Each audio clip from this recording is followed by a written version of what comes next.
MPLB 2. Saya akan menjelaskan tentang jaringan komputer dan internet. Teknologi jaringan komputer. Apa sih komputer? Komputer adalah perangkat digital yang dilengkapi dengan komponen masukan, pemrosesan, dan keluaran. Beberapa perangkat digital yang dapat dikatakan sebagai komputer antara lain PC, laptop, tablet, dan smartphone. Perangkat-perangkat tersebut memiliki kemampuan melakukan pemrosesan data, seperti menyimpan dokumen, memutar video, dan melakukan perhitungan sesuai dengan perintah user. Setiap kerja perangkat ini disebut dengan standalone, namun ada kalanya perangkat-perangkat tersebut membutuhkan perangkat lainnya. Untuk dapat terhubung dengan perangkat lainnya, setiap perangkat komputer harus terhubung dalam sebuah jaringan komputer. Yang pertama, prinsip kerja dan manfaat jaringan komputer. Jaringan komputer atau komputer network merupakan sekumpulan perangkat independen yang saling berhubungan dalam sebuah protokol yang sama. Secara prinsip, jaringan dapat dikatakan sebagai proses pengiriman data dari pengiriman sender ke penerima atau receiver melalui media komunikasi tertentu. Terdapat dua jenis data yang ditransmisikan dalam jaringan, yaitu berupa sinyal digital dan sinyal analog. Sinyal digital adalah gelombang data yang ditransmisikan dalam bentuk pulsa tegangan yang mereferensikan tinggi rendahnya sinyal. Terdapat dua jenis pulsa tegangan, yaitu 0 untuk tegangan rendah dan 1 untuk tegangan tinggi. Analog. Sinyal analog merupakan data yang ditransmisikan dalam bentuk gelombang sinusoidal secara kontinu yang dipengaruhi oleh faktor amplitudo dan frekuensi. Kelebihan sinyal analog adalah kemampuan menjangka area luas dan jarak jauh sehingga cocok digunakan dalam sistem broadcast pada siaran radio, siaran TV, dan transmisi Wi-Fi.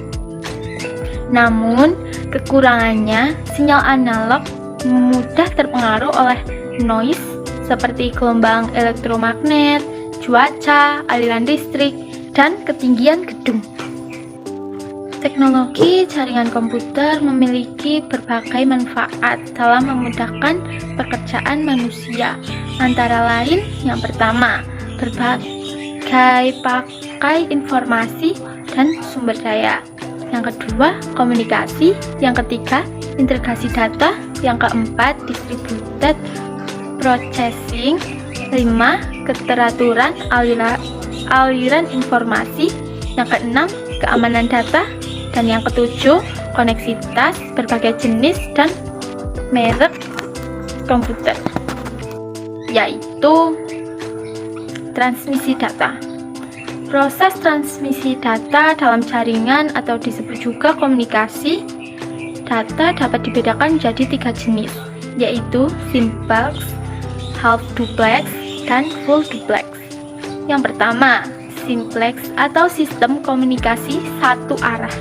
Simplex adalah sistem komunikasi yang hanya memungkinkan perangkat yang terlibat berfungsi sebagai peralatan penerima data atau sebaliknya.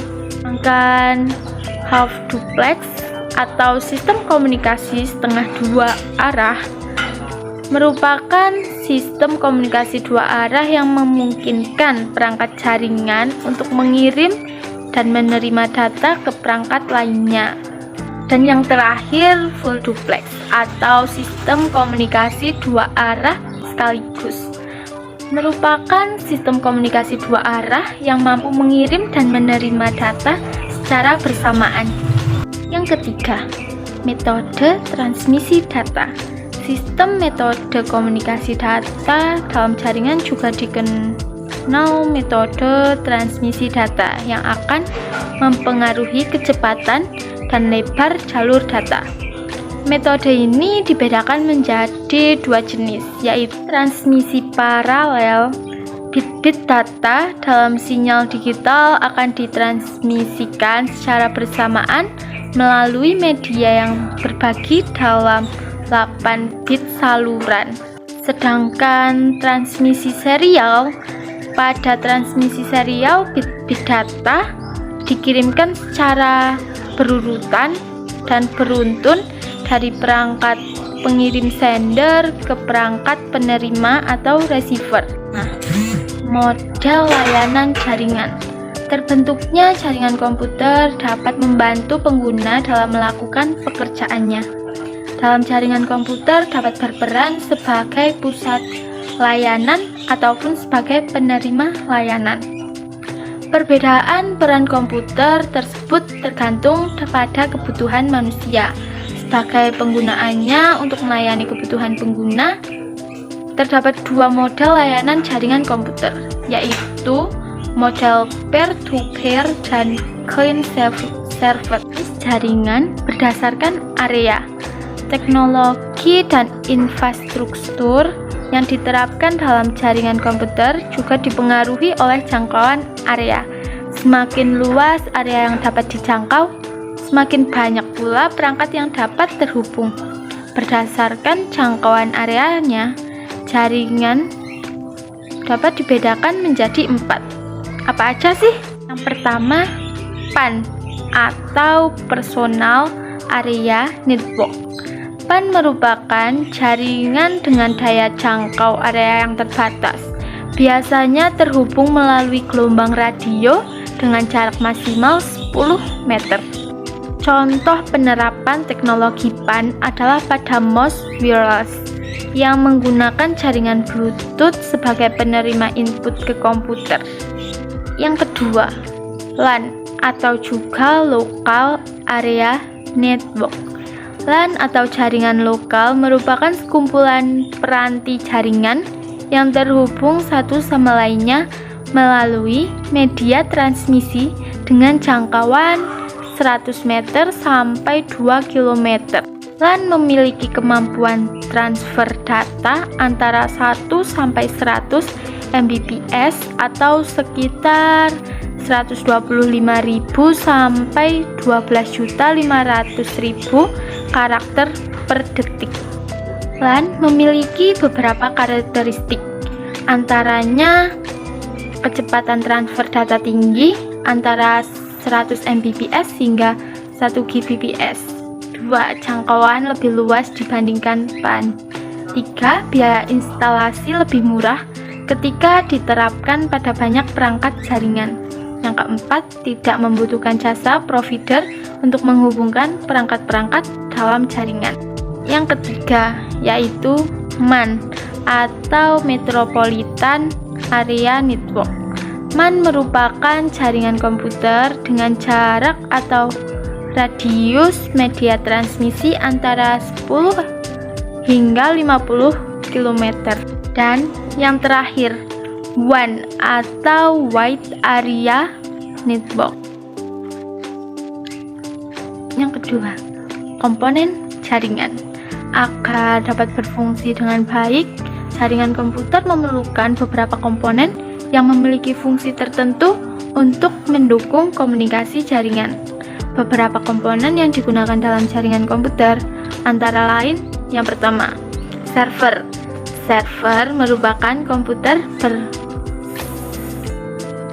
berspesifikasi tinggi yang memiliki peran utama memberikan layanan pada klien dalam jaringan. Beberapa layanan yang disediakan server antara lain, yang pertama, berbagi data dengan perangkat klien. Yang kedua, melayani permintaan layanan dari komputer klien. Yang ketiga, mengatur pengguna yang memiliki hak akses terhadap server dan jaringan secara umum. Yang keempat, menjaga keamanan data yang tersimpan dan mencegah dari serangan yang berkaitan dengan pencurian data atau penggunaan secara ilegal. 2. Yaitu NIC atau Network Interface Card.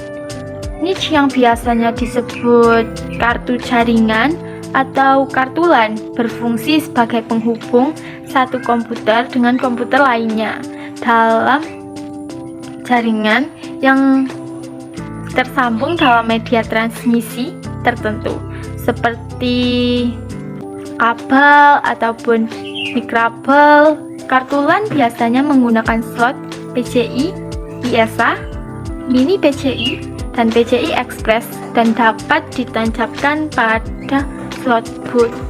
Slot bus 2 yaitu kartu Wi-Fi eksternal, merupakan kartu jaringan yang dapat dipasangkan di luar perangkat komputer dengan menggunakan port USB.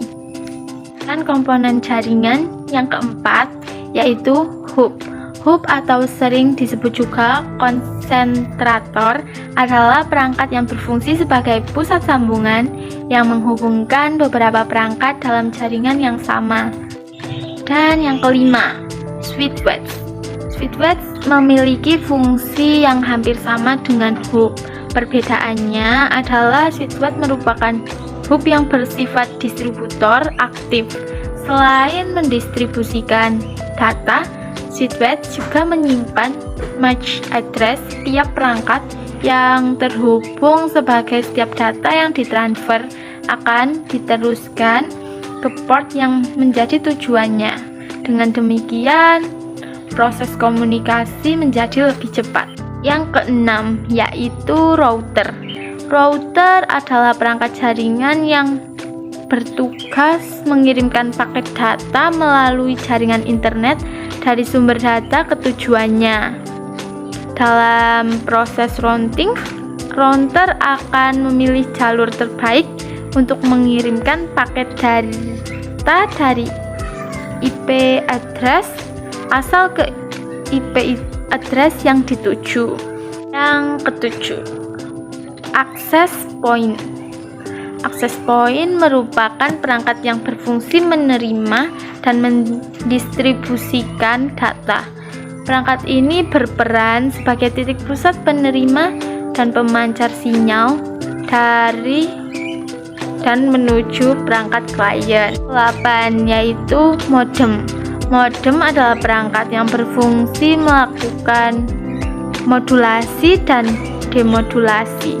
Modulasi adalah proses penghubungan sinyal informasi ke dalam sinyal pembawa, sementara demodulasi adalah proses penyaringan sinyal informasi dari sinyal pembawa. Dan yang terakhir atau yang kesembilan, media transmisi. Untuk menghantarkan sinyal, baik sinyal digital maupun analog, diperlukan media yang menjadi penghubung antar perangkat. Jenis dan tipe sambungan media transmisi akan mempengaruhi kecepatan. Nah, itulah penjelasan dari saya. Bila ada kesalahan, mohon dimaafkan. Wassalamualaikum warahmatullahi wabarakatuh. Dadah.